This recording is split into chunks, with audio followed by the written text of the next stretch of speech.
Assalamualaikum warahmatullahi wabarakatuh. Semangat pagi. Perkenalkan, kami dari kelompok 5 mata kuliah Teknologi Pendidikan yang diampu oleh Bapak Dr. Wawan Gunawan SPD MPD. Kami akan mempresentasikan tugas video pembelajaran dengan materi kawasan teknologi pendidikan. Anggota kelompok 5 Indawati dengan nomor induk mahasiswa 2100200087. Suhermanto nomor induk mahasiswa 2100200086. Kinasih Dwi Jayanti nomor induk mahasiswa 2100200093. Konsep kawasan teknologi pendidikan. Menurut Barbara B. Sales dan Rita C. Ritchie tahun 1994, bahwa teknologi pendidikan dirumuskan dengan berlandaskan 5 bidang harapan, yaitu yang pertama desain, kedua pengembangan, ketiga pemanfaatan, keempat pengelolaan dan penilaian. Sedangkan menurut Miarso pada bukunya tahun 2011 di halaman 201, kawasan teknologi pendidikan meliputi desain, pengembangan, pemanfaatan, pengelolaan, penilaian, dan penelitian.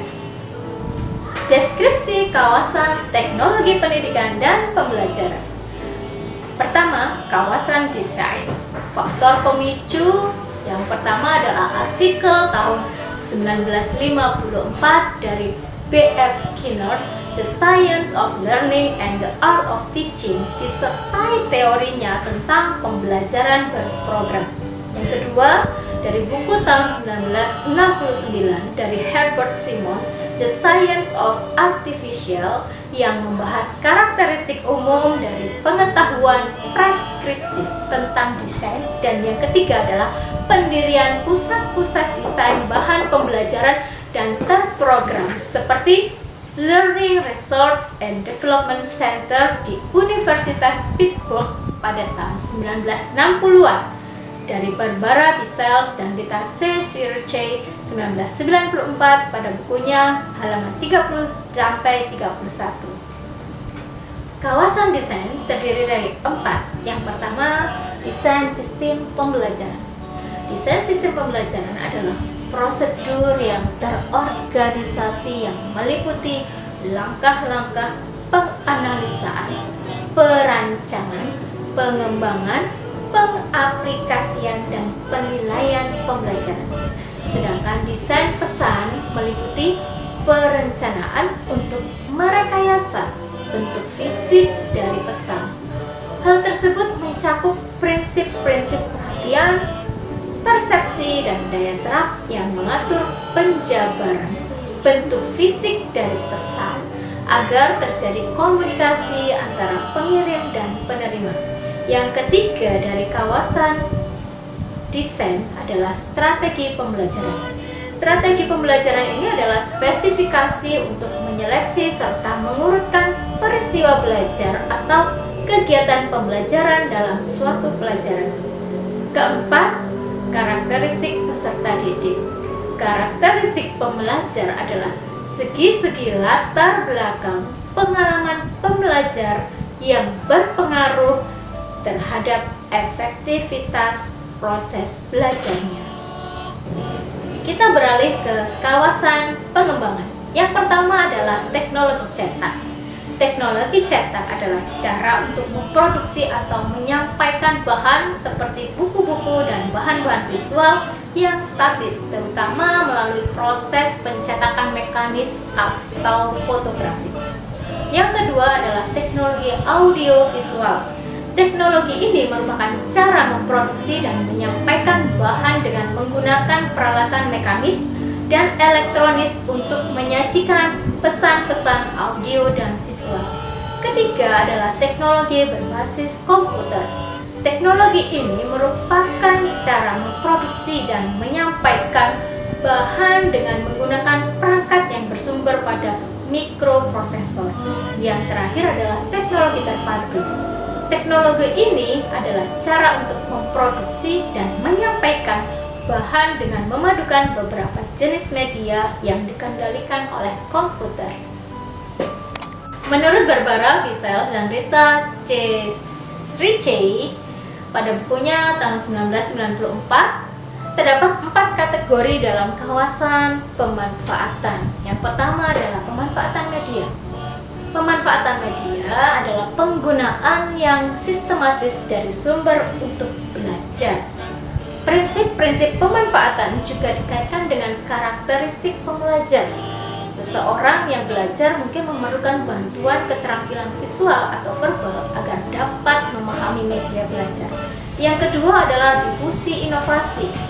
Hal ini berkaitan dengan berkomunikasi melalui strategi yang terencana dengan tujuan untuk diadopsi.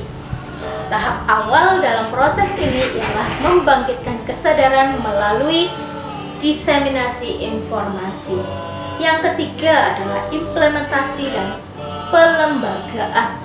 Hal ini adalah penggunaan bahan dan strategi pembelajaran dalam keadaan yang sesungguhnya. Sedangkan pelembagaan ialah penggunaan yang rutin dan pelestarian dari inovasi pembelajaran dalam suatu struktur atau budaya organisasi. Yang keempat adalah kebijakan dan regulasi. Kebijakan dan regulasi adalah aturan dan tindakan dari masyarakat atau wakilnya yang mempengaruhi difusi atau penyebaran dan penggunaan teknologi pembelajaran. Yang berikutnya adalah kawasan pengelolaan. Terdapat 4 kategori dalam kawasan pengelolaan. Yang pertama adalah pengelolaan proyek. Pengelolaan proyek meliputi perencanaan, monitoring, dan pengendalian proyek desain dan pengembangan. Para pengelola proyek bertanggung jawab atas perencanaan, penjadwalan, dan pengendalian fungsi dalam pembelajaran atau jenis-jenis proyek yang lain. Yang kedua adalah pengelolaan sumber. Pengelolaan ini mencakup perencanaan, pemantauan, dan pengendalian sistem pendukung dan pelayanan sumber. Ketiga adalah pengelolaan sistem penyampaian. Pengelolaan sistem penyampaian meliputi perencanaan, pemantauan, pengendalian cara bagaimana distribusi bahan pembelajaran diorganisasikan. Dan yang terakhir adalah pengelolaan informasi. Pengelolaan ini meliputi perencanaan, pemantauan, dan pengendalian cara penyimpanan, pengiriman atau pemindahan atau pemrosesan informasi dalam rangka terjadinya atau tersedianya sumber untuk kegiatan belajar. Berikutnya masuk pada kawasan penilaian. Penilaian dalam pengertian yang paling luas adalah aktivitas manusia sehari-hari. Penilaian ini ialah proses penentuan memadai tidaknya pembelajaran dan belajar. Dalam kawasan penilaian terdapat 3 subkawasan, antara lain yang pertama adalah analisis masalah.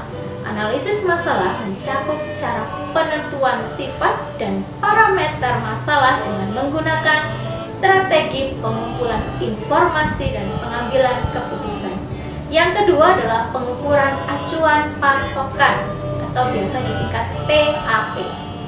Pengukuran ini meliputi teknik-teknik untuk menentukan kemampuan pembelajar menguasai materi yang telah ditentukan sebelumnya.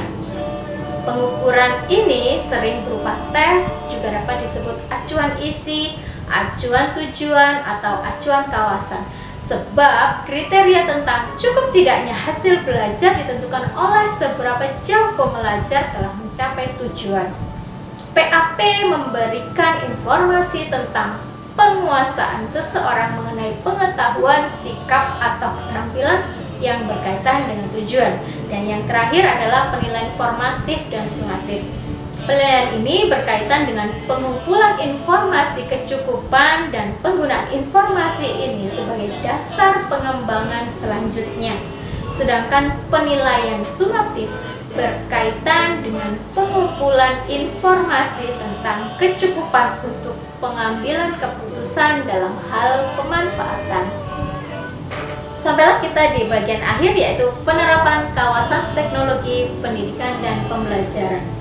Sebagai pendidik, sebaiknya dan seharusnya lah kita dalam mendesain pendidikan dan pembelajaran, paling tidak kita melihat kawasan bidang dalam teknologi pendidikan dan pembelajaran secara terinci, terprogram, dan konsisten dalam merancang pendidikan dan pembelajaran itu sendiri.